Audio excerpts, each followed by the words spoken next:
The start of a vertical frown line divides my brow, mark of an angry young woman. So much has changed in the decade in my family, in the country. Categories have shifted, boundaries blurred. Who are the good guys? The bad guys? What's right and wrong anymore? Nothing is as clear and defined as it was in those hopeful early days in the 1960s, when my mother drilled into her children a strict moral code, simple lessons made concrete by the concrete walls of the prison. Good and bad, inside and outside. The walls a solid, reliable boundary between the town and the prison that shared a name. Walpole. My mother slides into the driver's seat of her car, onto the pillow that allows her to see over the steering wheel. Her pocketbook on the passenger's seat holds forged papers to transfer ownership of a stolen camper. "Keep your fingers crossed," she says as she puts the car in reverse. "I could wind up in jail." Her words have a similar cautionary tone as when we drove by the prison years before. But the message is opposite, and not abstract. She's not warning against bad behavior, but against getting caught. 1. Here we are living. I have a memory that, decades old, still makes my heart ache.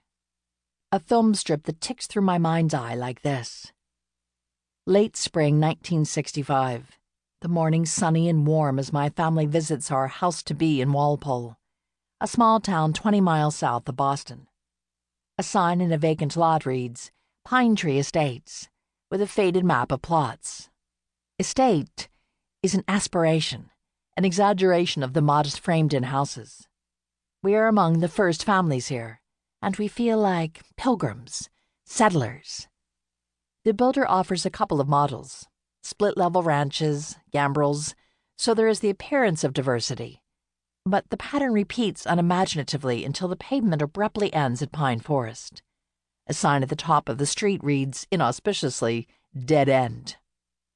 My mother, Clarissa, and father, Patrick, my 4 sisters, Sue and Sally, who are older than me, Joanne and Barbie, who are younger, and my brother, Patrick, also younger, are here.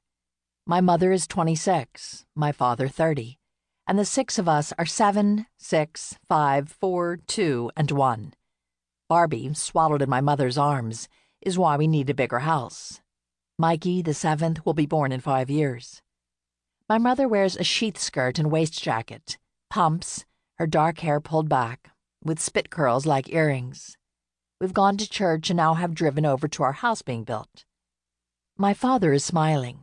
I can see the diastema in his front teeth, a gap I'll inherit and close with braces in another 7 years. He wears a suit and tie, like when he leaves for work each morning.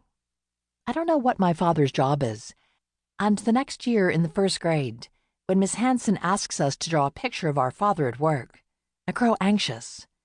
In the mid-1960s, the nuclear family is largely intact, so it's safe for Miss Hanson to assume that all kids have fathers at home, that those fathers go to work each day. Nuclear family is a curious term, coined in 1946, the year after our country dropped 2 nuclear bombs on Japan. Nuclear connotes cohesion, protons and electrons revolving around the nucleus, but also an explosion, something bound together, something torn apart. In class that day, my page blank, I begin to cry. Miss Hanson kneels by my desk. Does he work in an office? I recall a visit to my father's office, many desks in a large room, swivel chairs, typewriters. I think he is a secretary, I tell Miss Hanson, who looks doubtful. Are you sure? But I'm certain, and I get busy drawing a typewriter, happy that I've realized my father is that long, important word. When I bring my picture home, my mother says, Your father is not a secretary. The way she says secretary, I know it's lesser, but I don't know why. My father brings home stacks of 3 by 8-inch rectangles in heavy manila stock and gives them to us for coloring. These papers have tiny square holes punched through them in no particular order, like windows in an office building. I will be in my 20s before I vaguely understand my father's work as a systems analyst, when computers were the size of rooms and programmed with punch cards. In the shell of